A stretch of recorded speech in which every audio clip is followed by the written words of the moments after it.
Lecture du livre du prophète Jérémie. Que mes yeux ruissellent de larmes, nuit et jour, sans s'arrêter. Elle est blessée d'une grande blessure, la Vierge, la fille de mon peuple, meurtrie d'une plaie profonde. Si je sors dans la campagne, voici les victimes de l'épée. Si j'entre dans la ville, voici les souffrants de la faim. Même le prophète, même le prêtre, parcourt le pays sans comprendre. As-tu donc rejeté Juda? Es-tu pris de dégoût pour Sion? Pourquoi nous frapper sans remède? Nous attendions la paix et rien de bon. Le temps du remède, et nous voici dans l'épouvante. Seigneur, nous connaissons notre révolte, la faute de nos pères. Oui, nous avons péché contre toi. À cause de ton nom, ne méprise pas, n'humilie pas le trône de ta gloire. Rappelle-toi, ne romps pas ton alliance avec nous.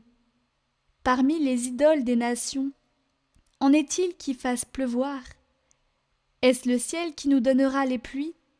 N'est-ce pas toi, Seigneur notre Dieu?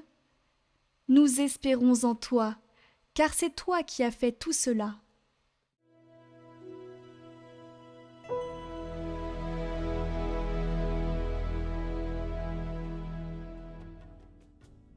Pour la gloire de ton nom, Seigneur, délivre-nous.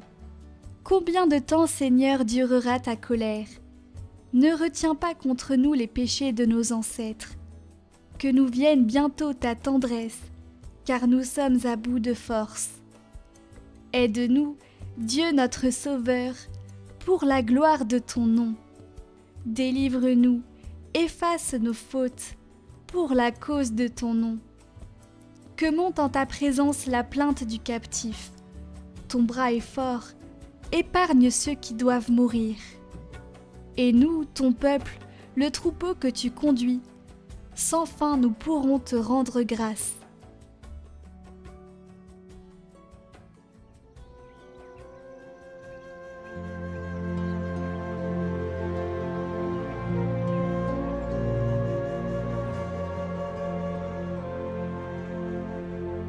Évangile de Jésus-Christ selon saint Matthieu. En ce temps-là, laissant les foules, Jésus vint à la maison. Ses disciples s'approchèrent et lui dirent : « Explique-nous clairement la parabole de l'ivraie dans le champ. » Il leur répondit : « Celui qui sème le bon grain, c'est le Fils de l'homme. Le champ, c'est le monde. Le bon grain, ce sont les fils du royaume. L'ivraie, ce sont les fils du mauvais. L'ennemi qui l'a semé, c'est le diable. La moisson, c'est la fin du monde. Les moissonneurs, ce sont les anges. De même que l'on enlève l'ivraie pour la jeter au feu, ainsi en sera-t-il à la fin du monde. Le Fils de l'homme enverra ses anges, et ils enlèveront de son royaume toutes les causes de chute et ceux qui font le mal. Ils les jetteront dans la fournaise. Là, il y aura des pleurs et des grincements de dents. Alors les justes resplendiront comme le soleil dans le royaume de leur Père. Celui qui a des oreilles, qu'il entende.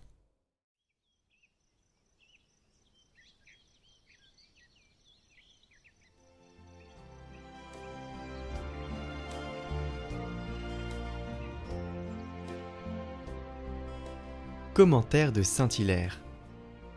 Alors les justes resplendiront comme le soleil dans le royaume de leur Père. Le Christ remettra le royaume à son Père, dit saint Paul.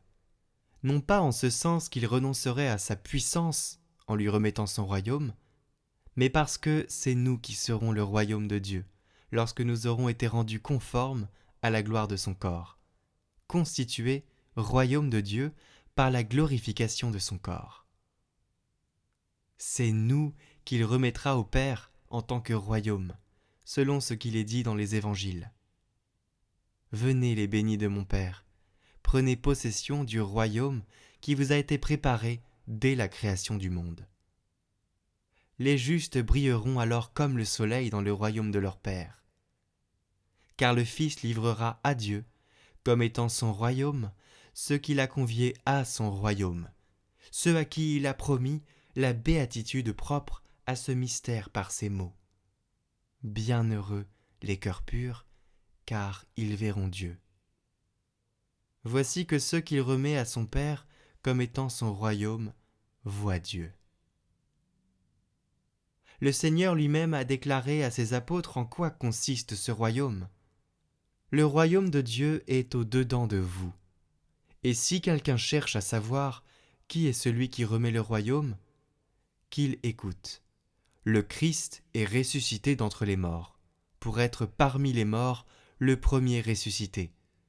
Car la mort étant venue par un homme, c'est par un homme aussi que vient la résurrection.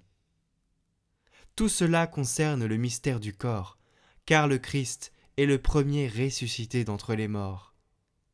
C'est donc pour le progrès de l'humanité assumé par le Christ que Dieu sera tout en tous.